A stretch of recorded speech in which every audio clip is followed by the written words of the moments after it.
Well, good morning, good morning, good morning. It's 5 minutes past the hour on this eighth day of September. Welcome to another Make It Happen Monday edition of hashtag Truth Be slash JD Live, your early morning get up, wake up, wake up. Your 1 hour of inspiration, motivation, and conversation that gives elevation.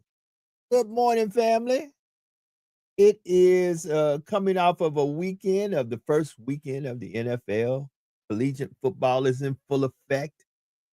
Oh, it was the weather was just lovely here in Southwest and South Louisiana, and I hope it was lovely wherever you reside at. Folks are logging in all over the place. We are broadcasting live on Facebook, on Instagram, on Twitter, X. You can catch us at the JDMX and on YouTube, we are at 100 BLK Media. So tell a friend to tell a friend, share this with a friend. We are in the building. It is hashtag Truth Be Told, JD Live. Good morning, good morning, good morning, good morning, good morning. And how are you doing on this Make It Happen Monday? It is the first day of the week. It's the first day of the week. Let's get this week going. Let's get it flowing. When we get to the bottom of the hour and we start talking sports, boy, we're going to have a lot of stuff to talk about, family. We're going to have a whole lot to talk about. A whole lot to talk about. But of course, in the news right now, there's a lot of conversation going on about how demonstrations are protesting our president and his deployment of ICE enforcement in Chicago. And of course, the looming threat that he will be soon sending in the National Guard because of Chicago just out of control. There are a lot of cities that are out of control. Of course, I stay in the great state of Louisiana. I'm not from the great state of Louisiana, but I do live here. And this is my home. Has been my home since 1995, and I love this place. But I am originally from the great state of Tennessee. And I'll tell you something, my hometown, Memphis, had to get some of this coffee in me. Y'all been watching the first 48. You used to watch the first 48 when it first came on. Memphis was a problem too. So was Little Rock, Arkansas. My question is, will we be seeing the National Guard deployed in Little Rock and in Memphis? There are some red states with red governors. My question is, because the governor here in Louisiana, as I was saying earlier, he has requested that the National Guard gets deployed into New Orleans. Uh, like I said, at the bottom of the hour, we're going to get into a lot of conversation. All the way in MI Yayo, the great state of Florida, home of the University of Florida and the Florida Gators. I have a good friend. He's as clean as the Board of Health. When I tell you this, brother, when it comes down to fashion, good liquor, and great cigars, this is the man you need to be talking to. Even though he don't drink, he is a connoisseur of what we call the gentleman life. Y'all give it up. I know he ain't happy right now. I know they tried to run Billy Napier clean out of the state of Florida, but y'all give it up to my man Antonio Cope, better known as Brother Bowtie. Good morning, Brother Bowtie. How you doing? Hold it, wait. Better yet, are you licking your wounds? And how you doing this morning, sir? Joe, it's not a good morning, man. I need you to keep me in prayer. I lost the I will. Powerball, my Oh Gators Lord. lost, and Oh my Lord. Dolphins lost. Not a good morning, Joe. And not a good one in Florida. Not a good one in Nah, Florida. I didn't even like the way your coach talked from the Dolphins. I we, saw we, that post. That we post. need both coaches gone. We need the coach from the Dolphins and the coach from the Gators gone. I was like, wait a minute, this is not how an NFL coach talk. You talking like you coaching Pop Warner. Yeah, No, yeah, yeah. And that always been the biggest issue when it comes to him coaching. He wants to be cool with the players. He want to be able to hang out with them, compare watches and shoes and cars and stuff like that. He hasn't reached the peak of, how can I say, old age, or should I say grown man grown mm, manism, where he mm. can say, okay, this is how I want my life to be. I'm no longer trying to compete with the young guys to see who has the flyers this and the flyers that. But anyway, nonetheless, Yeah, I'm not having a good morning. Hopefully my week get better, Joe. I heard that our coach might be getting fired by the end of the week for the Dolphins, at least. Oh Lord. So one might be gone. So we'll talk about the bottom of the hour with sports. It is 10 minutes past 6. I want to get to this ice enforcement because last week I kind of broad stroked over it because I was just in Atlanta as Southern University played North Carolina Central for the MEAC SWAC Challenge. And excuse me. And the craziest thing was we passed by the Hyundai plant. It's a beautiful Hyundai plant. They make some very nice cars there right before you coming in to Atlanta on 65. There was an ICE raid at that plant where they arrested and took into custody 450 employees. Now, now riddle me this, riddle me that. Once again, just like anything else, I tell people illegal is illegal. However, seems to be when certain folks want to argue certain things at certain levels, they want to quantify levels of illegal. It's almost like lying. It's almost like lying. If it's a big lie, oh, we're gonna run our mouth. But if it's a little white lie, we need to turn our head and not understanding.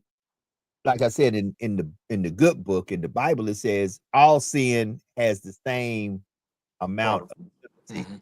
Right. So you got to ask forgiveness of the little sin like you do the big sin. And like I tell people, a misdemeanor crime and a felony crime, both of them are still crimes. Mhm. Somebody is a victim of both of those crimes. There is some law being broken. Now, riddle me this, riddle me that, brother Bowtie, but it was told to me and said to me by the person who is now sitting in the White House, because this was one of his campaign pledges. He was going to get rid of all the criminals.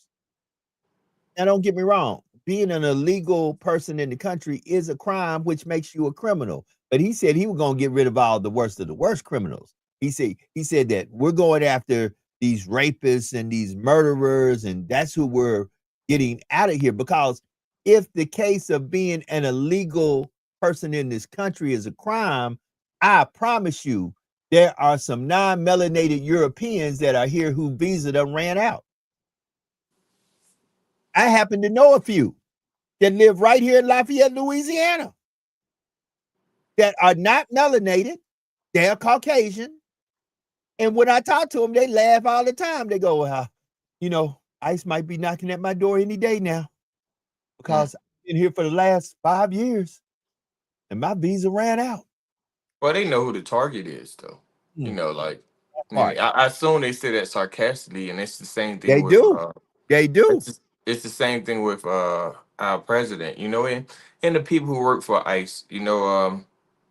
I'm a person that I stand on morals and character all the time. When I talk to you, I me and you done talk enough, Joe, but I can only connect with police officers that I know. I can't connect with one that I don't know. So if I don't know you, I see you as an enemy. But if I do know you, I expect you to have your moral compass intact at all time. I need to know where you at and what you're doing whenever you're doing whatever you're supposed to be doing. So I said all that to say this, Joe.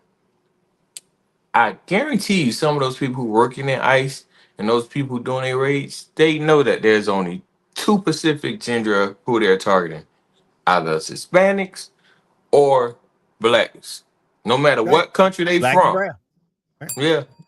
They don't care about, the European, and they know this, but however, they still upholding. Some of them develop the mindset, oh, it's a job, it pays me. Who gonna pay my bills? You gonna pay my bills. Where your moral compass at? Who told you to get that job? You can still have your morals or your dignity intact, whether you work at Walmart, whether you make bow ties, whether you throw garbage, you chose that job. And Right. it violates your morals or your character, how your or the standards what your parents or your family raised you to be, but I think what's going to end up happening, Joe, and I've foreseen this plenty times, Joe, and even with him sending the National Guards, people going to end up crashing with their family because they're going to have to go pick up a family member, or they're going to have to go pick up, or they're going to have to go, the National Guard going to have to go to war and think about either shooting or arresting one of their family members or their cousin or one of their frat brothers or one whatever, their sorority to somebody they went to school with, someone they grew up with. And this will start, I think this what would start some of our people who work in law enforcement to actually say, hey, what am I doing? Is this actually right? I'm actually violating myself, my own standards. Well, But well, but right I now, see it coming, Joe. hey, right now, let me speak from some perspectives of some things I know. I'm gonna try to tell you what I know, and then I'm gonna tell you what I don't know. That's when I'll say this is my opinion. What I do know in the state of Louisiana, if you want to be on any of these details that will deploy you to Washington, Chicago, or anywhere in the capacity of you being a National Guardsman, they're in a policing capacity in that city, you have to volunteer for it. It's not something they're mandating. They're not ordering you to go. They're saying we have this assignment. If you want to volunteer and go, you're welcome to volunteer and go. Now, as you and I both know, we live in a time, not in a Star Trek time, where money does not exist. Money exists. And a lot of folks, the reason they do what they do is because they need the money.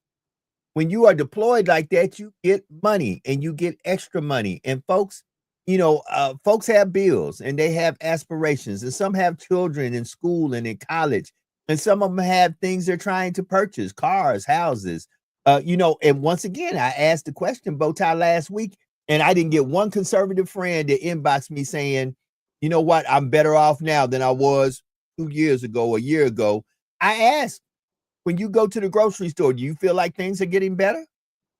When you go to the gas tank, do you feel like things are getting better? When you go to purchase a big item, a house or a car, when you go to purchase something that is significant, something that is life changing, do you feel like the rates are better? And then here's what really gets me. When I do say that, I do all of a sudden find a few conservative Black scholars who will reach out to me and say, president ain't got nothing to do with that.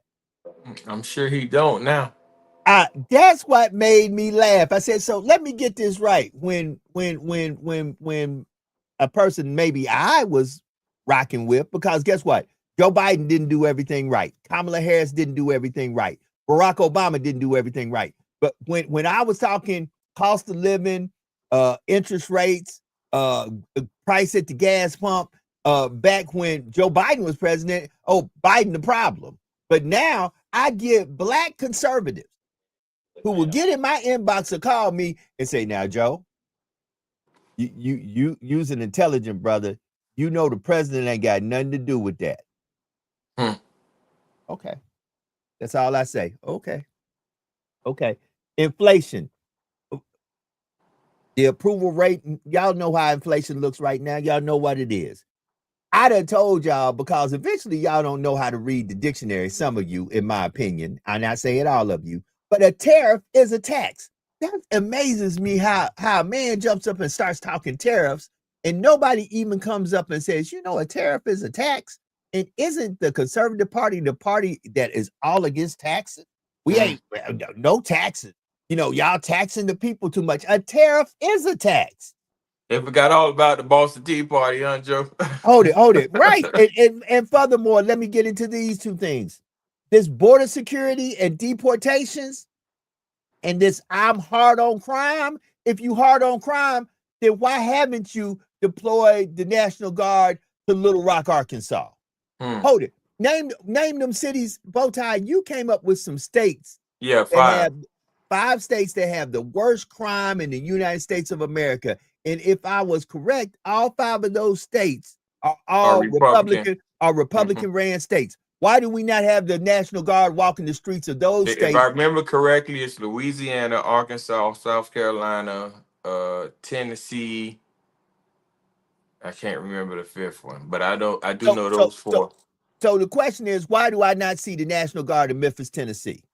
Why do I not see the National Guard walking around the cities, the cities that rose these crazy crime statistics in South Carolina? Why do I not see the National Guard walking around New Orleans, Louisiana? Why do I? Now listen, my governor Jeff Landry, did make a request to the president, so I have to go ahead and tell him, hey, I appreciate that you said if you can do it in DC, you can do it in New Orleans. Now, I really don't have a problem with that, because at the end of the day, here's the problem I have. I understand the propaganda machine and the glossing over look of things makes it look like you hard on crime. Understand this: the National Guard, unless they are the military police. Let me say this. Let me get this very clear to y'all. 20 minutes after the hour, the National Guard, unless they are the military police, and the military police is only supposed to give law and order to military personnel that Only. are a part of the military. But at least military police go through the same training somewhat that the civilian police or police that you're used to seeing your local police go through. But National Guardsmen are Army personnel. Guardsmen, be it Air Force Guard, the Air Guard, the Army Guard, the Navy Guard, the whoever is in a reserve or a guard capacity, you are military personnel. You're not police. Just like most police, unless they served in the military, don't know military tactics. Military tactics and police tactics are two different type of tactics. War tactics, speaking of war, did you see how he changed the name from the Department of Defense to the Department of War? Y'all need to read the Constitution. In the Constitution, there is a way Donald Trump can stay president after his term. If within his term we get in a world war, the election will be suspended. And whoever is president will stay president until that war is over. Or until he died. Or until he died. He remember this day, 8th day, September 6/22. Remember it was said. Yeah. There is a way. Yep. And he'll have no choice but to invoke martial law, then he'll have to remain president. Yep. Yep. But I wonder, why do him being a tough on crime president, why do he ignore so much criminal behavior when it comes to his supporters? And not only him, I think it's a ritual that white America practice that we don't know. Have you ever noticed, Joe, that they have never released a list of every single individual who was there on January 6th? Not only that, but every Klans member that they have registered. Now, Joe, if you go on hategroups.com, or I think it's FBI.com as well, they have every single hate group in the United States, whether it's black, white, Hispanic, everything like that, but they're not releasing no names of Joe. You know how many older white men or older white women that we walk past or we speak and we say hi to, who was ex-Klansmen? Hold it, brother. In the city I live, I have a pastor that was at January 6th and said he was there to pray for folks. I ain't saying he wasn't. Yeah. I ain't saying he wasn't. Scratch a lot on the teeth, though. Oh, I ain't saying he wasn't. I'm just saying we have Caucasian folks from my community that went to who went to quote unquote pray for folks, but that rally was about Stop the Steal. Let's call what the rally was about. The rally was called Stop the Steal. The rally was called, but it really was a coup. Oh, right. The rally was called Stop the Steal. The rally was there. What happened on January 6th was because people did not believe that Joe Biden won the election fairly. The reason people went to Washington, D.C. on January the 6th, and here's the thing, everybody has been pardoned. Everybody who was arrested, charged, and put in jail have been pardoned and released forever, because a presidential pardon is forever. That means you can't even go back. You want a real expungement of your record? Because a lot of folks don't know this. Oh, well, let's get into it before we get to the bottom of the hour. It is 6 minutes. 6 minutes. 6 minutes to the bottom of the hour, 5 minutes to the bottom of the hour. We're going to go until Elijah comes in here. A lot of folks don't know this. If you get arrested and you go through the court process and you are found innocent of whatever charge they arrest you for, you may or may not have that on your record. It may not never show on your record that you went to trial for whatever, and it may. But under normal circumstances, what you don't know is you have to get your arrest record expunged. It will still show when a person runs a background check on you, even though you are innocent until proven guilty. I didn't write these rules. Remember that. I didn't make the Constitution, nor did my people. We weren't sitting there when all these papers and documents were drawn up to be the law of the land. White folks did it. So about white man's constitutional law, which that's who first wrote all the law. I'm calling it what it is. I'm not calling it American. White men who settled in this country and said these are the laws that will govern the land. You are innocent until proven guilty. Then if that's the case, why is it when you are arrested, it shows up and you have to not only get your record expunged, but you got to get your arrest records expunged? A lot of folks don't know that. A lot of folks sit there and say, I never got convicted of XYZ crime. Why are you telling me I can't get this job? Because the people ran your record and it came back you got arrested for. And that's not right. That is another way they pencil whoop you. Because watch this. And I can give you a prime example. When non-melanated folks, we had a young man, I ain't gonna name no names. I can't name names. We had a young man who was a juvenile who was pouring antifreeze into people's Gatorade bottles at a local high school. This young man got arrested. He's a juvenile. So first they're gonna say he got a sealed juvenile record. The high school it happened at was a private parochial school with a lot of rich folk in it. This young man will probably go to an Ivy League school or a major 5 school. He will probably get a job at a big company because when they run his background, they'll never show that when he was a senior or a junior in high school, he tried to do a heinous crime of killing fellow teammates by putting antifreeze in their Gatorade.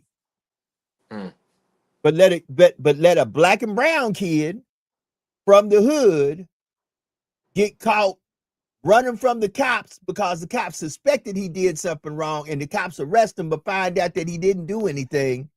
That kid will get denied to get into a school because he has an arrest record. And y'all say that it's fair around these parts. Okay. Well, it never been fair, and I don't even think we fair on one another. This is why I often crash with some of us sometimes. You know, no matter what field it in, this don't even thank you. This don't even go directly towards only law enforcement people that I know, but even if I know you, whether you my cousin, my friend, my homeboy, whether I smoke cigars with you, like I hold you accountable. I hold you to a moral standard. Even if you say, hey, I don't fit in that category. I'm a hood nigga. I ain't trying to wear bow ties. I ain't trying to be well spoken. I still hold you accountable. Like we got some kind of matchy DNA within our bloodstream. I think you owe it to your little cousins or your little friends that's watched to not sell dope in front of them. I think you owe it to your mother to show her respect. I think you owe it to black women not to call them out their name but disrespect them.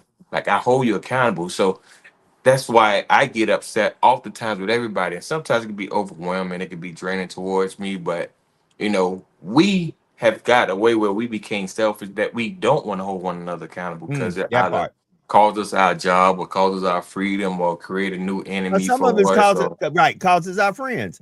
Yeah. Speaking of accountability, it is now the bottom of the hour. All the way in Knoxville, Tennessee. I thought you said we wasn't doing sports. I'm joking. All the way in Knoxville, Tennessee, home of the mighty Tennessee Volunteers, is Elijah Nixon, and we're going to start off with sports. But before I properly give the horns and the applause for Elijah, Stila Chow said what Stila Chow said. If you have a team that won in first week of NFL, raise your hand. I can raise mine.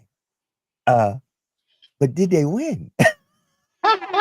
Y'all give it up for Elijah Nixon in sports. Elijah, did you see that barn burner between the Ravens and the Bills? Both of them teams are going to be a problem in the AFC. They're going to be a problem. Yeah, I think so as well. I like it. I like it. I think that was a game. I'm not gonna lie to you. I fell asleep because I thought the game was over with. and I'm not lying to you.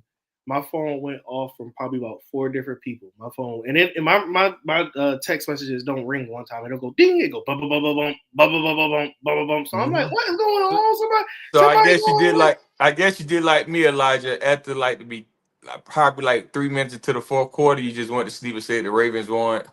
Yeah, I was like, it's over with. The Ravens, because all they're going to do is run the ball and waste clock, right? Mhm. But, they just made the game longer than what it was. But you turn around and Josh Allen wins this one with the Bills. So, I mean, it happens. It happens. But, first and foremost, I want to start with you, Brother Bowtie. I'm not here to just throw pie in people's face and nothing like that. But I got to ask you, Tyreek Hill, is he wrong for having sideline temper tantrums, or is he like what do you think? What do you think? To be honest with you, I think he's wrong. I think that's more of a conversation. Like you don't motivate no man by screaming at him. I never seen that work successful at all. Whether you're in jail, whether you're in public, like even if you got kids, you yell at your kids, they gonna do what you say, but 9 out of 10, they ain't gonna do it with passion. They ain't gonna do it because they want to do it because they're excited about doing it. So I believe that he should have pulled Tua to a side or huddle up with his coaches. I mean, huddle up with his O line or whoever player and say, hey, get in a little huddle and motivate them. But we also live in the days where that's click, likes, and bakes, as we often say. So he gonna get a check either way. I just had to make sure, man, because I mean, I felt his frustration. I'm not gonna lie to you. Yeah, I'm yeah, I not running. felt his frustration. I felt the frustration at the Tua fumble. I was upset from that point on. But we ended the season last year of him being in his feelings. When he got in his feelings, I don't know if you know much about the story, but he decided not to play the fourth quarter of the last game last year. Like, and this is the reason why he's not the captain of the team. Like, you have to, Trade that lead by man. example. Trade that man. If he feel that way, trade that man. That's how. Hold it. I'm in Michael Parsons territory now. If you got the mitigated gall and audacity because there is no I in team, trade that man. Hold it. Figure out who want him. Figure out what they're willing to give to him, and tell them, guess what? If you don't want to be Flipper the friendly dolphin, get your ass gone. Come here. Yeah. But now I agree. I think you should. I think he should be on the trading block after a while. But I just want to know. They're not going to trade him. And They're not. besides, he has 2 years left in his contract, and he said he's retiring. So he let it be known that he's done in the next 2 years. So I think he said he wanted to go be a porn star or try to purchase part of a team. So I hope he does both. yeah. Okay, right. Where I can Follow get my your dreams, giggles Harry. on. Where I can Follow get your my dreams. giggles on. Now to you, Joe. I know you was happy, man. A quarterback that was probably your age threw 4 touchdowns yesterday. He said probably your age. Let me tell you something. Hey, let me tell the truth. Let me tell the truth and shame the devil. I thought I was gonna be coming on here making a whole bunch of excuses and mad as hell. Joe. Hold it. I'm gonna be honest with you. I thought, hey, this towel got through a lot of places yesterday. I was mad as hell throwing this towel all over the place. I wasn't waving it like my name was Petey Pablo. I was throwing this sucker going, man, what are they doing? But guess what? When the dust cleared and everything was over, it was ugly, but we got the W, not the L. And guess what? It feels good to get a W because at least I didn't get an L like some other folks I know, like the Saints. I felt bad for the Saints, but I already said the Saints were going to have a horrible season. Bro, bad for the Saints. Yeah, I felt bad for the Saints because actually I thought that they had an opportunity to tie the ball game up. But I felt bad. Hold it. I felt bad for the Cowboys because I wouldn't, like I said, I've been calling them, paging them, texting them, asking them, are y'all still them boys? They say they are because they said CeeDee Lamb just was playing like his name was CeeDee Lamb Chops. So that's all right since somebody tried to serve them and eat them up, which they did. We're going to find out what happens in the next week because guess what? When the dust clears, it's about W's and L's in the NFL. And regardless Joe, of did how, you see my post, Joe?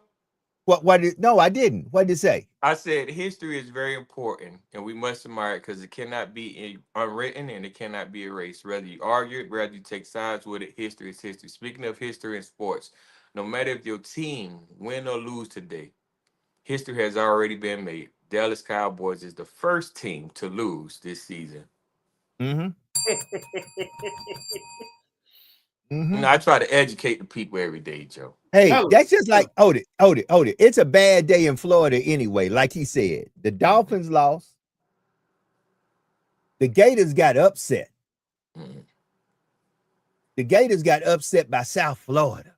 And to be honest with you, Joe, I don't think that's a bad upset, and I think USF gonna win a lot of games this year, Joe. I don't know if you remember, Joe. A couple of years ago, they was almost close to actually going to the championship. I think about 4 or 5 years ago, they lost to actually LSU. Actually, Hey, there's two teams out there that I always said, if a Power Five gonna have problems, UFC is one of them. Appalachian is the other. They gonna cause some issues. They gonna make some folks say, "Whoa, ho, ho, ho, ho, ho." These boys here play a little ball. Yeah.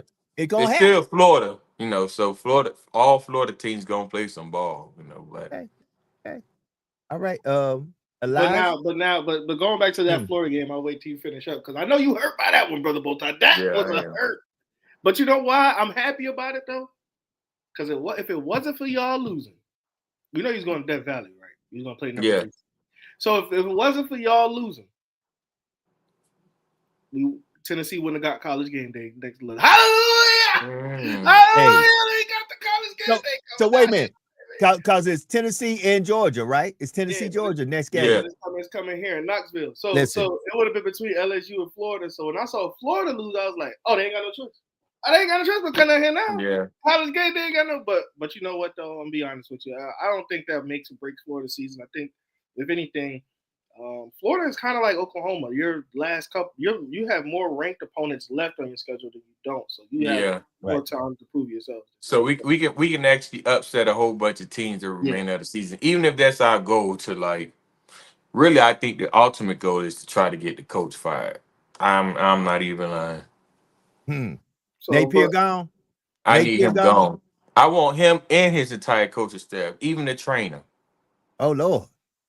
Now Napier came from University of Louisiana at Lafayette, and I still did not. I was very happy to see him because a lot of folks were talking Napier. And once again, like I tell folks, just because you're successful at certain levels don't mean you'll be successful at other levels. Just like if you're unsuccessful at certain levels don't mean that you might not go to the next level and be the GOAT. You know, I always go to Tom Brady. You saw when Tom Brady was drafted. You saw what he did in Michigan. But then did you see what he did in the NFL? So y'all stop this with this malarkey about he was very, very mediocre in college. He wasn't no quarterback to brag on in college. Very. That's just like, okay, a lot of teams lost. Tennessee, tighten up. Tighten up. Welcome to the NFL, Cam. Tighten up. Just like Rattler. Listen, Spencer, listen to me, brother. Great third down play to get you there. But the thing everybody gonna remember is the last throw to Olave, which you didn't even give Olave a chance. Come on, man. Come on, man. Saints fans, I know you're upset, but once again, I think it's designed that y'all have a terrible season where y'all can get Archie Manning. And speaking of Archie Manning, I am not that impressed. No, I am not that impressed. Well, I'll let the sports genius talk about it. Yeah, I'm not that. Just like with Nussmeier, I'm not that impressed. To be exact, Elijah, who do you feel is the Heisman hopeful or the top runner for the Heisman this year? Because the two that they keep talking about, I am not impressed. I'm not impressed at all. LaNorris Sellers, the quarterback from South Carolina. Okay. I think it's his to lose right now. I think he had impressive games. Yeah, he had impressive games all year so far. I mean, it's only 2 games, but he played well. Okay. I think it's LaNorris Sellers' job to Heisman Trophy to lose unless a receiver emerge on the scene pretty soon. But I think it's the University of South Carolina quarterback will be the Heisman winner. But like I said, I think it's going to be, or it could go to Drew Allard. I think he's playing really well too for Penn State. So It's a lot. I mean, but the two that they hype, the few that they hype, because even Cade Klubnik looks horrible in Okay, Clemson. yeah. I Okay. don't even think he's up there. So again, it's going to be a lot of things to decide pretty soon, and I can't wait to see how it unfolds. I could get into a college football prediction, but we could do that later. But I just want to overreact on some of these Sunday games. One, I just feel like for some teams, and I'm gonna say this, with my chest out with this one. I just think that we're going to see a whole new landscape of football. I think that physicality is going to come back into this league. I think that we're going to see some things where they're going to let some things fly when it comes to hitting across the middle nowadays. I seen it last night a couple of times in the game, so I think that it can happen. Now, what I'm about to say about that is, you got to take your licks. It's about to happen, receivers. Yeah, it's about to happen. Yeah, it's not going to be a soft league where it's like, oh, I came across the middle, caught the ball, he hit me. No. Hold on to the football. As you can see, hold on to the football. That's how the Jets lost to the Steelers. They didn't hold on to the football. As you can see, you go. They're going to let you play this year, and I'm happy. I'm happy to see that they're going to prove Jerry Jones wrong. Michael Parsons could not stop the run. Detroit is known for a run. David Montgomery and Jahmyr Gibbs did not look good on the run yesterday, and I like that because, well, I didn't like it because Jahmyr Gibbs on my fantasy team, but I like that he's proven Jerry Jones wrong, that Michael Parsons is a versatile player. Now, is he better than one at the other? Absolutely, but that doesn't mean it's not like he's A+ at the pass and C- at the run. No, he's A+ at the pass and probably A at the run. So it's not a big difference on the football field. And I like what Michael Parsons did yesterday. I like how he looked. I like how the Green Bay defense came and showed out. Again, I just think that it's Jared Goff. I'm not a fan of Jared Goff anyway, but I think Right. that that Green Bay defense will be something to reckon Hey, in the future. they're gonna be a problem now that they done put like I told. I had three teams that I said if Michael Parsons go to any one of these three teams, it's gonna be a problem. My Steelers, your Rams, and Green Bay. I literally had wrote that down. My Steelers, your Rams, and Green Bay.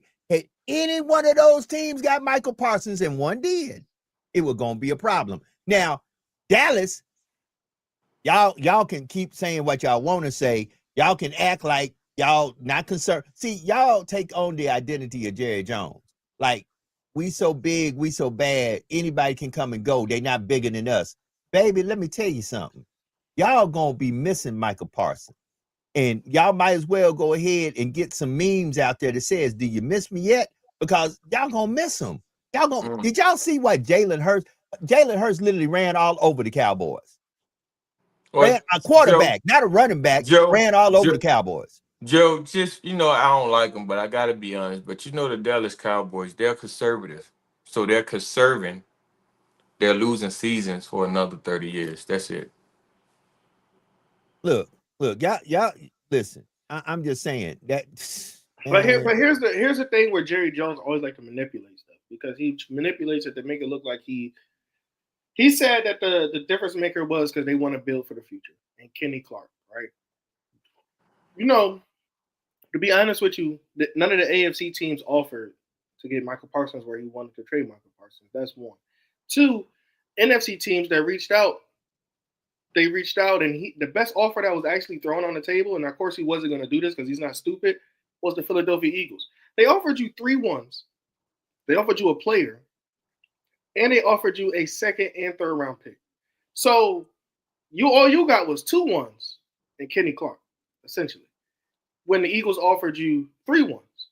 So you're saying build for the future. How are you building for the future? My bad. I didn't think Kenny Clark was that much of a difference maker on Thursday. Did you? I think he played well, but I don't think he was like a difference maker, because if you really looked at it, Jalen Hurts had all day to throw, and he never chose to throw. He ran all day. Saquon Barkley still ran. These guys still ran their offense that they run. I mean, if Kenny Clark was so much of a difference maker, you didn't stop the tush push once. But that's the guy in the middle. So that's what I'm trying to say. Did they even do the tush push? I think they did. I think they did it like 5 times. Okay, so you didn't stop it one time. Okay, once again, family, like I tell y'all. Now, here's the thing that makes me laugh, including my Steelers. We won yesterday. I'm thank you for the W, but let me be a realistic Steeler fan. We escaped. We barely won. And thank God that boy put that hit that he put on that boy when he hit him, because he hit that boy. And Thank he you, Miami. and he shook that ball loose. But because he hadn't did that, we'd probably been in some trouble. Now, big ups to Aaron Rodgers and the 4 TDs. Aaron did his thing. Once again, Pittsburgh, I'm telling y'all, Pittsburgh championships go through the Steel City through one thing and one thing only, the Steel Curtain. Steel Curtain, I need y'all to be exact. Every team that I have enjoyment in who lost this weekend, collegiate or professional, guess what y'all showed me? That y'all can't stop. I said it. Southern, trash. Defense was trash.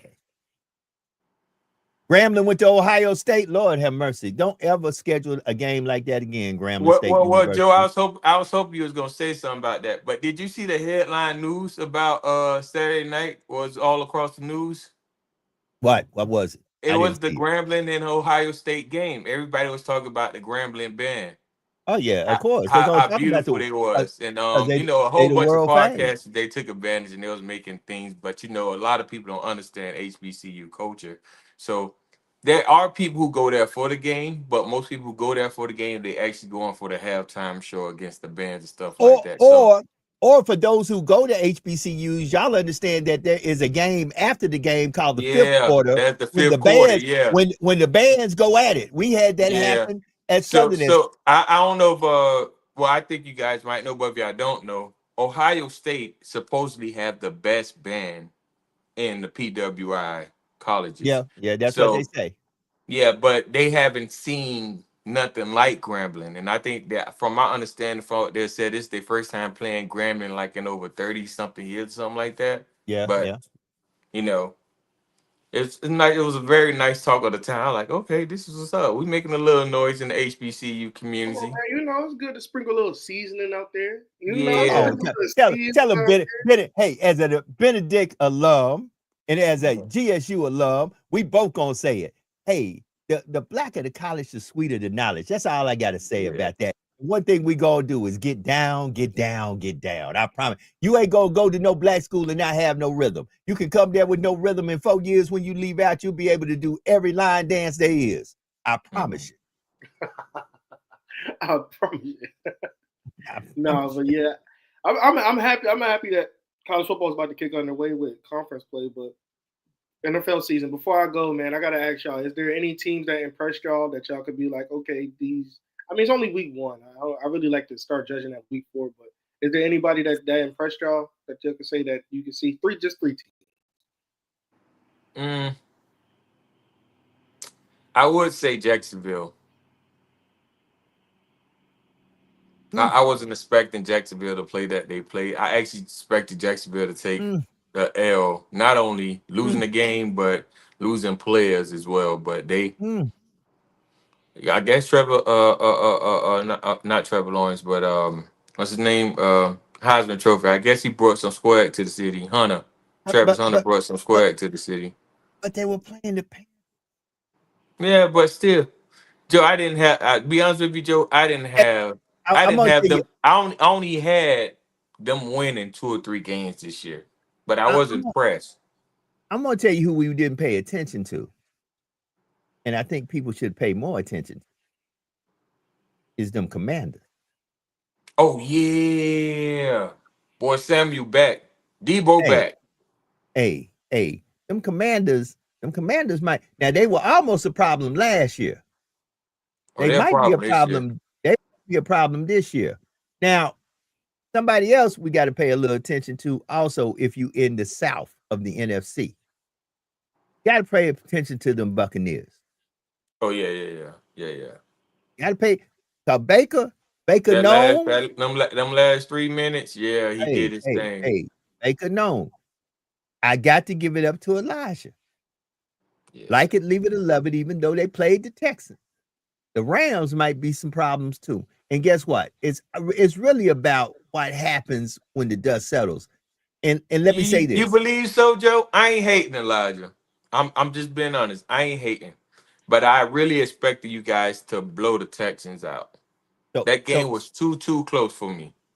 so listen to what I'm about to say. But okay, everybody pay attention to what I'm about to say with the Chief Dynasty Nation, whatever you want to call them in Kansas City. Kansas City, the AFC ain't what it used to be. The Ravens, the Bills, the Steelers, just to name a few. And I'm telling you, even though they lost, the Browns, and they lost to the Bengals. Also, AFC teams. I just named 5. It's gonna be some smoke in the city. The AFC, y'all get ready, get ready, get ready. It's gonna get ugly. It's gonna get ugly. And let me say this: Dolphins, y'all just made the Colts look good. The Colts ain't that good. Nah, they ain't. They ain't that good. We got some cleaning up to do. And keep I was watching. I know you got to go soon, Elijah, but this is very funny. I'm in the Dolphin group, and they say that goddamn Dolphin coach need to walk out the damn stadium, walk across the street, and put on a damn vest. If you know Miami, you know what's across the street. What's across the street is Walmart from the Dolphin Stadium. All right, Elijah, I know you got to get out of here, man. Tell us about the Fitz Take. Tell us, we're going to see you tomorrow. I want you tomorrow to explain to me fantasy football. I have absolutely no idea how it works. And I think other folks who listen to a podcast don't either. So tomorrow, I want you to explain this fantasy football thing because y'all be losing y'all mind over this fantasy football. But tell us about the Fit Takes. Get up out of here, and we'll see you tomorrow. I could definitely do that. I'm in 2 leagues, and I'll definitely go ahead and tell you how that works out for me, especially after tomorrow. But for the Fitz Take podcast, thank you for paying attention to the Fitz Take podcast. Continue to like, share, comment, subscribe, everything that you can do. Put on our YouTube channel, but also we have some good episodes coming out. One guy got hurt yesterday that we were thinking about getting up there, so we got to see if we can still grab him for Wednesday. Hopefully we can, but if not, then we have to move forward as usual. But again, just want to thank you for this platform, Joe. This is great. I enjoy myself when I come up here, even if it's for a short amount of time or for a long amount of time. At the end of the day, I enjoy myself to kick it with you guys. And before I go, I got to say, go Rams. That part. Y'all give it up. My man Elijah with sports. He'll be back tomorrow. But tell the truth Tuesday. So look, brother Bowtie, I'm gonna stay here for a minute. It's 8 minutes to the top of the hour. We're really gonna try to get out for the top of the hour. But as we go into this week, we got to get into some serious conversation in the first part of the show. We're going to talk about the gratuitous use of the N-word by other people who are not black and brown and how we should respond to it. I'm going to play something from Brother Jason Washington, who is one of our contributors from Berlin, Germany. We are international with this podcast, and he's going to come on. We're going to actually play a clip that he was a part of some conversation where the N-word was used, and he just removed himself from the conversation.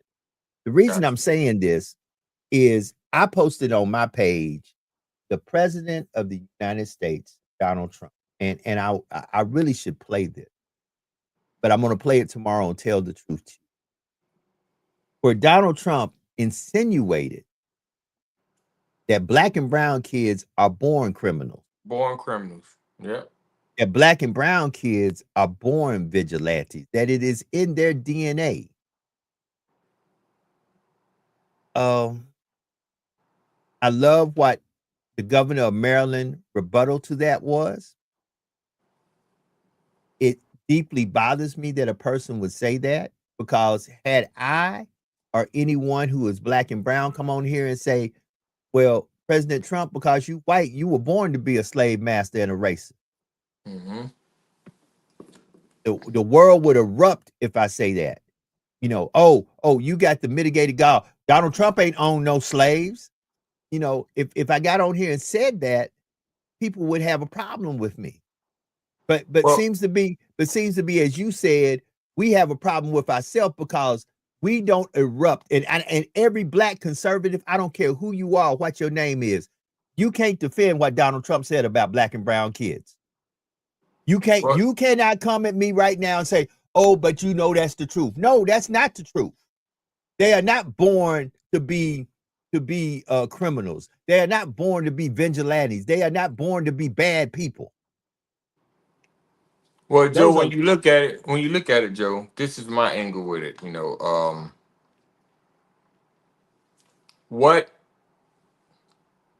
one what made him say some ignorant shit like that? I'm just gonna be honest. What made him say some ignorant shit like that? But if you want to label us, and I'm talking about us from the time that we're born, then label your own. I'm like, well, how about say that all white young men are born serial killers or active or mass shooters? Like label both. Don't just pity party. But I know his audience is white Americans who actually have racial issues or racial tension. And just so happens some of us house niggas or these coons, they play the fiddle because they want to be inside that house. But if you want to label us, that's cool, but label your own. Let's be real. mm, 99% of all active school shooters or mm, mass murderers or serial killers are mm, white American men. mm, And they're taught this from the time they're a child. They're taught hate. They're taught how mm. to hate black people. They even taught how to kill people. As we've seen in some recent documentaries, like a lot of these after school shooters, their fathers was teaching them, was taking them hunting and shooting and stuff from the time they was 4 or 5 years old. Their father was teaching them how to get away with murder and stuff like that. So label your own, but I have seen the Maryland governor um rebuttal, but I think this is a wake up call for us to say tighten the fuck up. Well, I'm to the point, Joe. Like I hit a Republican in his mouth right now, a black Republican, not a white Republican. But Uh, I hit a black Republican in his mouth right now. If you talking about, hey, nah, he ain't lying, man. Shut your dumb ass up. hey, broke So you in. trying to say you're a black Republican? You trying to say you was a criminal until you became a Republican? You trying to say you was a criminal until you went to school or you went to college or you got to step out? Shut your dumb ass up. Y'all give it up for my man Jason Washington, Broken Berlin in the building. We're this week we're gonna get into it. I'm actually finishing up a clip that he sent me because I want to play this clip, and it will be edited. It will be edited. I will play it where Jason responded to him being on a podcast and a person used the N word who shouldn't have used the N word, and Jason did something that I think more of us need to start doing. He removed himself from the conversation. Like, hey, this ain't. Now we'll get into that conversation when I play the clip and we do it. But the reason I wanted to bring, and I'm glad Jason came in because he asked me, was it going to be the Steelers show today? It ain't going to be the Steelers show. And listen, I will go a little bit longer. I can go a little bit longer today if we want to. Since Jason just came in, I'd like to go 30 minutes longer to 7:30. I don't know what time it is in Germany right now. What is it? 2:30? Is it 2, 3 It's o'clock? now 2 o'clock in the afternoon, so I got plenty of time. 2 o'clock. So this thing that Trump put out. Now, this is the president of the United States of America. The United States of America is still the gold standard within country. This is probably who is considered to be the most powerful leader in the free world. Whoever the president of the United States. And for him to come out and say, listen, black and brown kids are born criminals. And nobody checked them on this. Nobody is in an uproar within the black and brown community. I'm like, Brother Bowtie, I got a problem. And guess what? Tim Scott, I can name Stacey Dash, I can name Candace Owens. Y'all can kiss my black ass. That y'all allowed this man to say that about our children, which last time I checked, there was a time in your life you were a black and brown kid. He wasn't just talking about our children. He was talking about you. When you were a child, we are not born criminals. If that's the case, you cannot be in an uproar if I say that you are born racist. But you will be, because if I say that, the first thing, I'm wrong. Something wrong with me. Y'all, Well, Brother was Jason, he I know you not? can't. Was he Hold not? on. Was he Hold not on, born a Brother racist, Joe? Hold on, brother Bowtie. I can't say that because children are born innocent. Learned behavior is learned behavior. Broken Berlin, talk to me. You didn't come on here for no reason. Talk to me, brother. Talk to me now. Talk to me. No, let's speak about the topic here where you're talking about Trump. You're absolutely correct. And I think that we as a people have to stop. What's being outraged doing? It's doing absolutely nothing. So when people show us who they are, all we can do is move accordingly.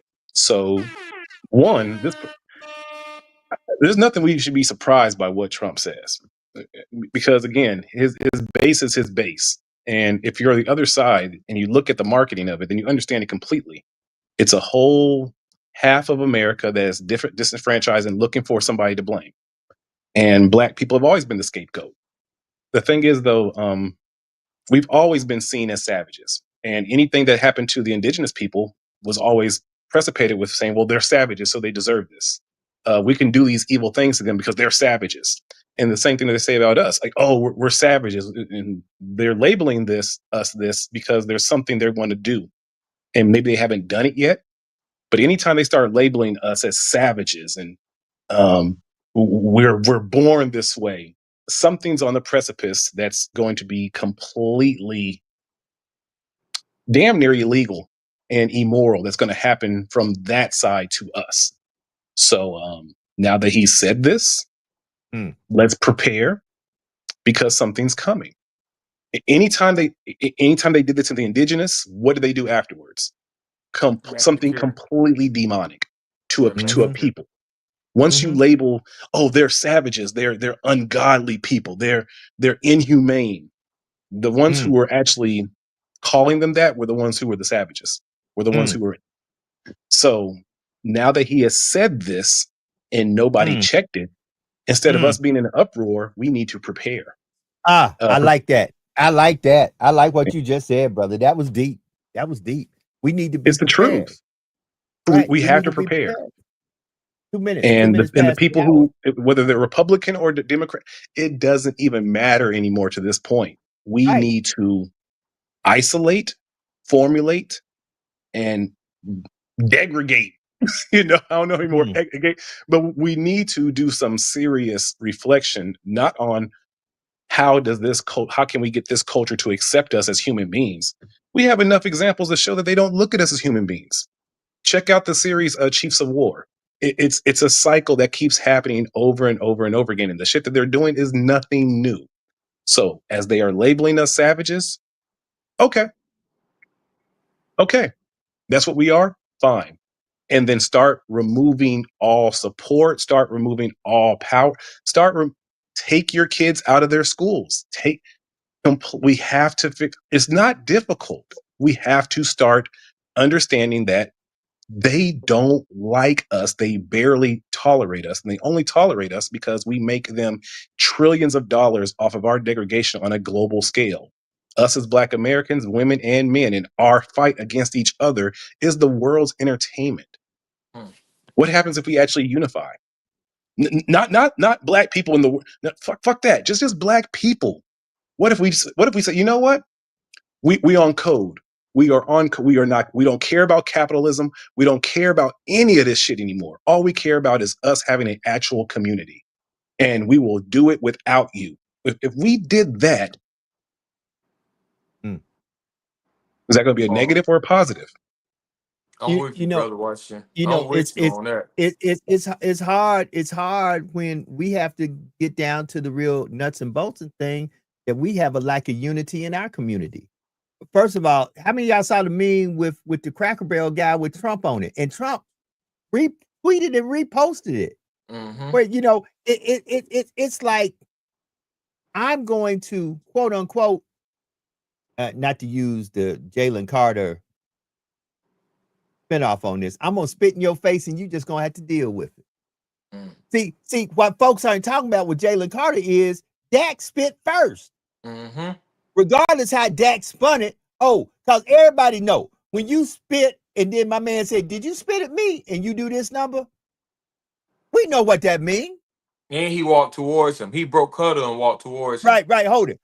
You walk between two of your big wall defenders, spit. And then when I say you spitting at me, you do this number. Like, come through them to get to me then. Oh, he said, wait, I'm coming straight to you. I'm coming. They call that the slow blink. The slow blink, the guilty slow blink. Like, right. Yeah. Hold up. So hold tight. You set the house on fire. but you want to be the first person to walk out and be the burn victim. Man, kiss my ass. Because the truth about the matter is no, no, no, no, no. And see, we got to address the real elephant in the room amongst black folks. Our jealousy, envy, and hatred of one another where we cannot unify. Because we won't unify unless a person that we done anointed, appointed, and done put the cover on is the HNIC. Baby, Joe, guess what? Joe, to be honest, Joe, just to add to you, Joe, Come on. that's the reason why we can't build another Black Wall Street. Obviously, we can do it because it was already done when we had way less sources, way less resources. Come So on. now we can actually build one in honest to God, Joe, we can build one in every state, in every city, actually. That But part. because of what you just said, nah, nigga, you made enough money. Nah, I don't like your business. No, you used to date my ex-girlfriend. Nope, you used to date my ex-boyfriend. Nope, your mama had. Listen, not knowing the impact of what Black Wall Street, I'm sure there was issues, but the ultimate goal is like, shit, how far this issue gonna go? Shit, we in our community, we in our own country, we in our own city. The reason Well, the thing with why Black Wall Street Joe, was I we don't think actually I ever we knew told we you had an this, enemy. but the reason why black Miamians, the reason why we always say we from Dade County, even though Dade County is a white guy name, in the 70s and 80s, one of our longest street in Miami-Dade County is 7th Avenue. Well, blacks own 80% of the businesses on 7th Avenue. Now, we don't own them today. Today, I think we probably own less than 10 to 12% of the businesses. But that was our bragging point. Like, we controlled the finances until the drugs took over and the Hispanics took over, stuff like that. But we're still trying to fight with some of these black Americans in Miami. Like, hey, bro, let's get this back. Let's rebuild. Okay, they can have 7th Avenue. You still got 8th Avenue, 9th Avenue, 10th. Let's do this, But nah, you made enough money. I don't like the way you fry chicken. I don't like your podcast. We Right. find Right. every Hold it. excuse to Hold it. stop one another from being Hey, great. we come with so much malarkey against one another.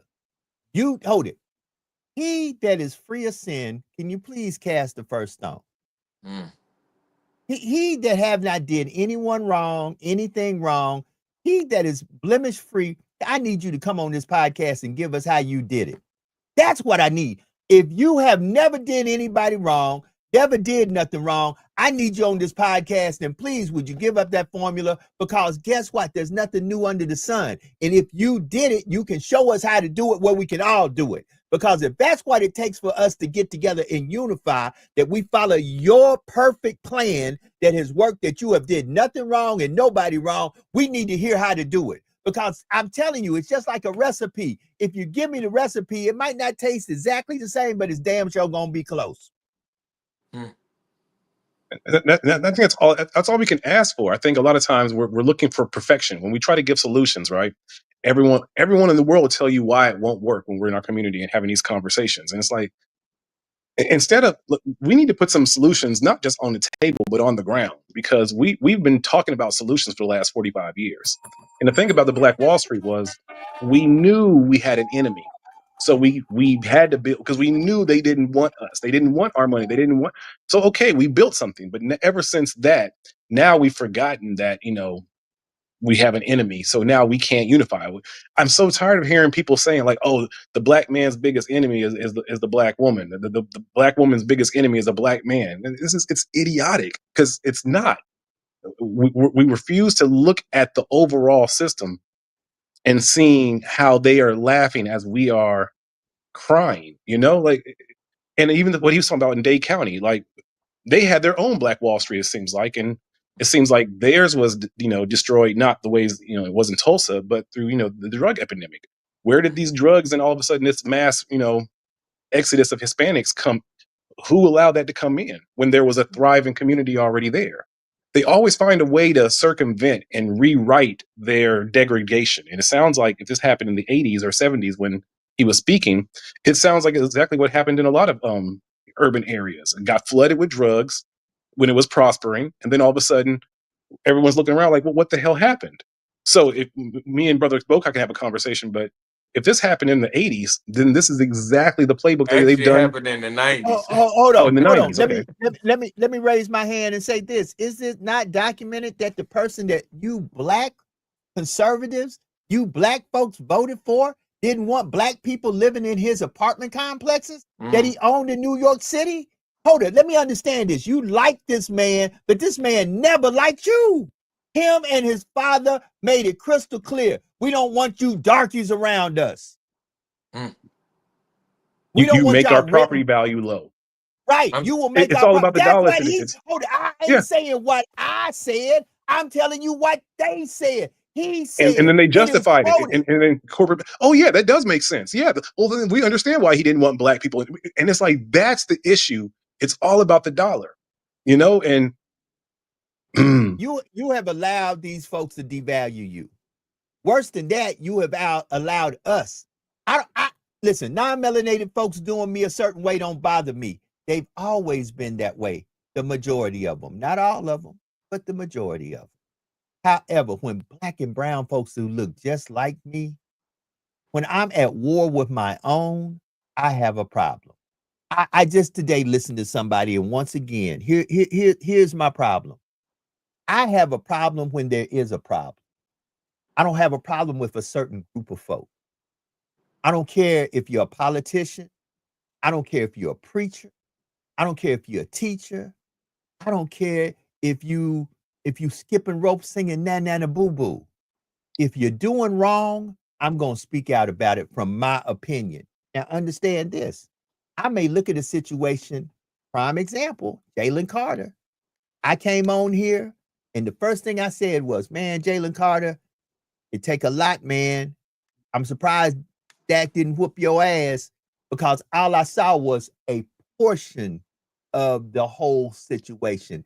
I didn't see that Dak spit first. And sometimes when you're dealing with the propaganda machine, you need to see the whole story because half the story, I have you hating the person who's actually wait a minute. Have you hating the person who's the actual villain? Have you hating the victim, but loving the villain? And it's funny you speak about that, Joe, because I made a post about that. I don't know if you watched the game, but during halftime, they actually showed what led to it. And they showed the whole Dak Prescott thing, right? And I made a Facebook post. I said, hating the Dallas Cowboys is one thing. I said, but now I think I just lost respect for him as a man, right? And Dallas Cowboy fans, which remind me of some conservatives, they said, oh, Dak a spitter. He always spit. What he's supposed to spit at? He could have spit behind him. There was nobody behind him. He could have spit in the middle of the huddle. Right. Hold it. That we justify ignorance because that's our guy. Hold up.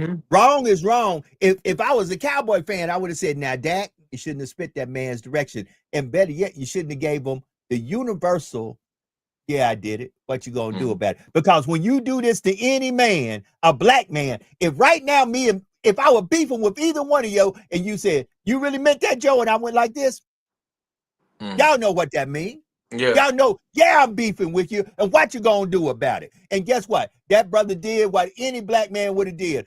Hey, you spit at me, I'm spitting on you. Since you wasn't man enough to spit on me, I'm spitting on you. Now, do I agree with that? Do I agree with violence? No, but you got to see the whole picture because the way they showed it at the beginning when they ejected that brother, right? Everybody was hating. Everybody, even Keyshawn Johnson went on X and was like, bro, you don't spit on a man.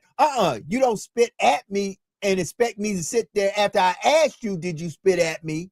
And you give me the universal, yeah, I did it. What you gonna do about it? Because that's what that means. Yeah, I did it. See, you got folks that will target folks because let's just be honest. Not too many people gonna go and fight an opponent that you feel like you'll lose against. So most of us try to pick fights with those that we think we're gonna win the fight with. See, you really ain't a David and Goliath mentality type person. Yeah. See, he should have been waiting for him to get on the bus. Watch spit this. At me now. Spit at me now. Hey, watch this. A lot of y'all are Goliath versus David type mentality. Y'all ain't no David versus Goliath. Y'all the type person, I'm the big man. I got all these people behind me. Now, what you gonna do, little man, with them 3 little stones? You ain't gonna do nothing. See, them the type fights y'all like to pick. See, or they got the gun and they know that you don't have the gun. Right. So they'll be like, but then you want to call yourself a community leader, a community advocate. But the fights you picking are the fights you know are rigged or you gonna win from jump. But you ain't going out there fighting no real fights. No, Yep. y'all ain't going out there like David. Give me them 3 stones. I got God and 3 stones. I don't care how big he is. Because y'all, in true actuality, that don't look good on social media. Oh, y'all like to be the one. Oh, every once in a while, one of the things that turns me on social media is when they show a bullying somebody, and the one getting bullied knocks the bully out. Mm. But see, Yep. you got to This- understand. Y'all don't want to be that guy. Yeah, because here's the thing. Y'all are scared to fight unless the fight is rigged, or unless you're fighting somebody that you know you probably got the advantage over from Jump Street, either verbally, physically, or mentally. That's why a lot of y'all play these little games. Man, I ain't about that. If you're right, you're right. You're wrong, you're wrong. I don't care who you are. I'm going to call you out. That's why I'm waiting for some of these black conservatives to jump on here, but they ain't going to get on here. What they're going to do is inbox me. Here's the argument. Eventually, your argument that Trump is not this, Trump is not that, eventually this proves you wrong. No, anytime a man say that black and brown kids are born, you got to understand, he talking about your kids, Mr. Black Conservative. They talk If about you him have- as a whole too. Hold Talk it. about He him. talking No, about no, you. they think they different. They think they Yeah. ostracized from it. Man, Yeah. please. It's the same thing where I even see like this whole thing with They was born in a house. and still don't understand their position. You know, you absolutely right. And They the ones talking that craziness, because half of them, quote unquote, fall under this so-called umbrella of called evangelicalism or Christianity. Baby, let me tell you something. Go and find your spirituality and stop trying to find your religious sect to belong to. I said it. Come at me. Please come at me. I've been waiting it was for even this like that. day. You saw the movie Rosewood, right? Hey, Yeah. yes, sir. Okay. Remember when the black guys were trying to pull out their Mason ring, thinking that would supersede the Yeah. racism that they were about to receive? Mhm. Like, hey, white man, I'm one of you. Remember? Let me do the hand. No, Yeah. you are Nah, black no, you first. ain't. Nah, and what's Don't get it crazy is it's twisted. still like that to this day. Right. Yeah. That part. And me and him can say And we both Masons. it. We can say it because we both traveling men. Hold Yeah. on. So listen to me. Listen to what I just said. Too many of y'all wave this as a banner and a defense mechanism. Y'all too busy trying to get a religion. Get you some spirituality. That's your problem. Y'all too busy caught up in the car show, fashion show, and the Hoaces, be it a male Hoaces or a female Hoaces, because guess what? A lot of y'all only go to church to see who you gonna stalk out for the week. Oh, y'all love Jesus on Wednesdays and Sunday, but Monday, Tuesday, Thursday, Friday, Saturday, y'all drinking and hoeing. But no, get They you some done open spirit. the floodgates of heaven, Joe. Oh man, listen. Hold up. Come at me. Please come at me. No, Inbox and me you're today. absolutely right. How everyone's getting this whole FBA versus the tether thing, right? Where it's like, Come on. all right. Instead of us arguing with that, why don't we argue against the big person? But we're scared of that fight, so we rather fight the people who we think we can win those. And it's like whether it's black man versus the tethers, black man versus black woman. We're afraid to have the real conversation with the real oppressor and try to fight him because we know we'll lose that fight. We can't bully him because, and so we'll take all that anger that we have for them. We're going to put it in somewhere else, with someone else who's smaller. Like, what really? When did this FBA versus tether shit, like, really? And there might be some justification to some of their points. That's fine. But to have this kind of animosity now that you see that's perpetrating online, when nobody is having any animosity towards the governmental system, come on. Or we got all this animosity towards black women, right? But no one has animosity. Everyone's mad at the Cardi B's and Gorillas. Why aren't we mad at the record labels? Right. We scared to have that fight. No. Because we ain't real Davids. You want to fight a fight that you believe going. Listen, a real revolutionary and a real warrior will fight no matter what the condition or no matter what the situation. See, you got to understand, a lot of you tried to fashion yourself toward Malcolm, Martin, Garvey, Du Bois. On the female side, y'all try to be Miss Hamer. But the truth about it is, do you understand what they were up against those days? Literally, them opening up their mouth could cost them their lives. But y'all ain't willing to put nothing on the table because y'all done already went and did backroom deals with these white folks, backroom deals with these people. And y'all know when y'all jump out there and try to act like you Billy Badass, you really saying what they told you to say.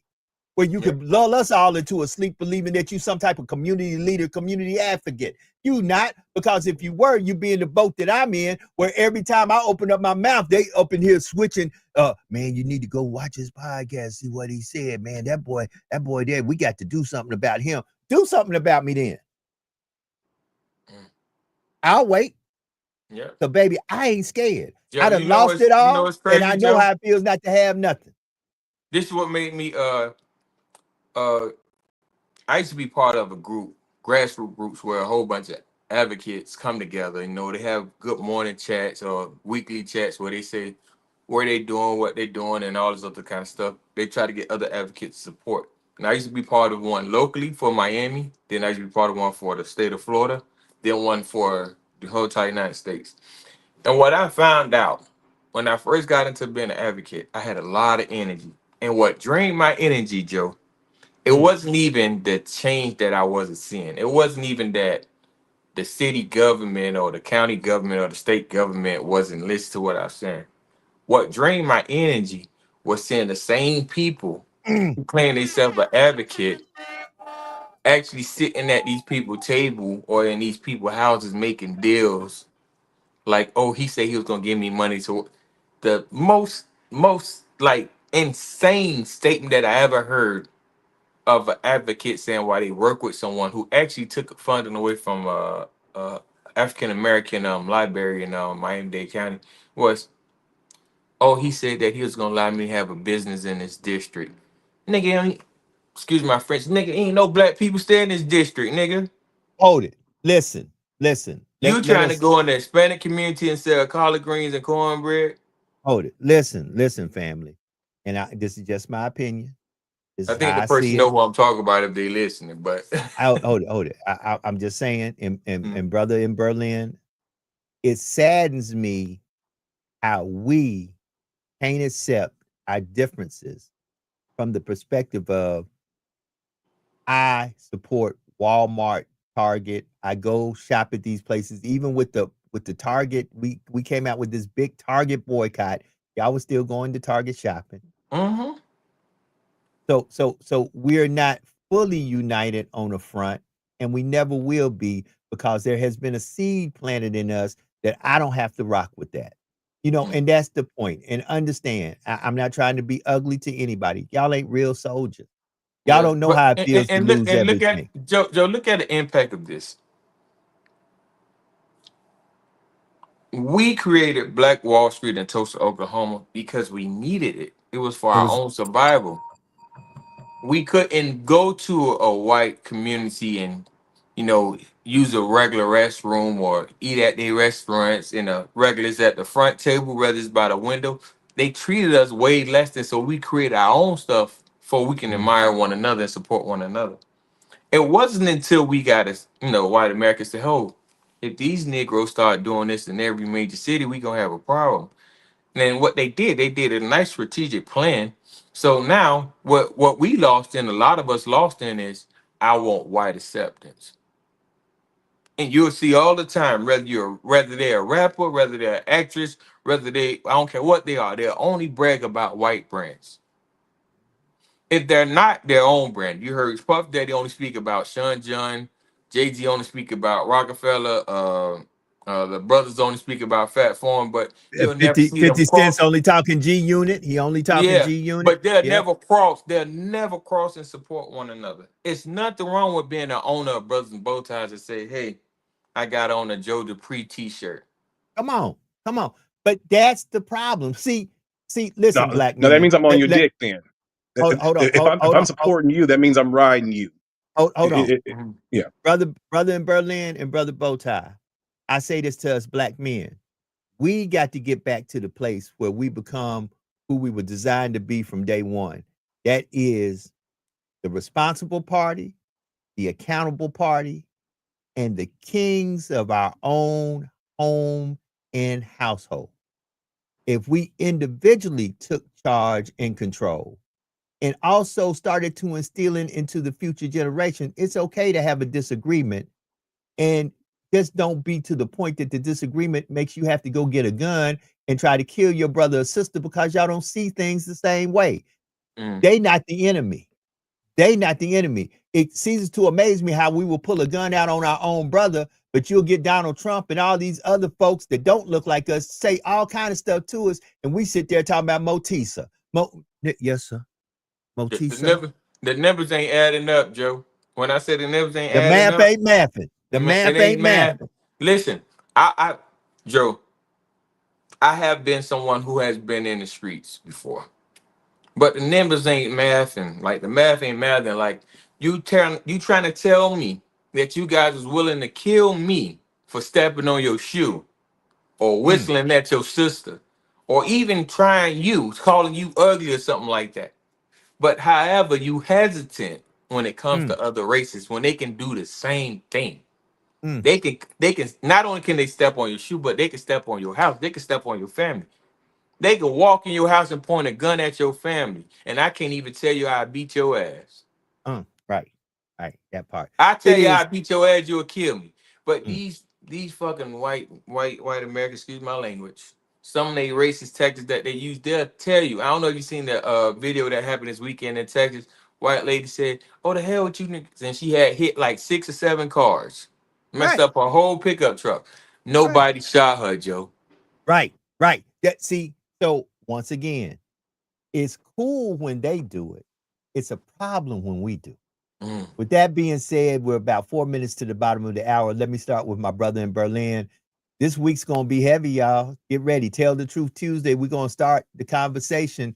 I'm going to have the video edited, and we're going to be coming in tomorrow. So, brother in Berlin, who's broken Berlin, I know why you say you broke in Berlin. Brother Washington, talk to me, man. Give me some closing words. Let's get up out of here. No, there's a lot to say about tomorrow. I'm gonna do a fresh shave, make sure that I'm ready. But it's a conversation that I think needs to be had because I'm not even disappointed in the woman. I don't give a shit about the woman. It's more about the men of color that are on the panel, and that's where I really want to have the conversation. It's us justifying and even trying to reward white people for saying this. It's beyond idiotic. And I've not seen many conversations about it, so let's have the conversation. Yeah, that part. It's gonna be Tell the Truth. It's gonna be Tell the Truth Tuesday, and we're gonna tell the truth. Brother Bowtie, let's get up out of here, man. Talk to me, man. Talk to me. Hey, what it is, brother Bowtie. What it is, what it ain't, and what we gonna do about it. Let's talk about it. Let's do something about it. I wish you guys a blessed week. It's football week. It's business week. It's support yourself. Hey, my message for the day is: listen, chase loving yourself over chasing wealth.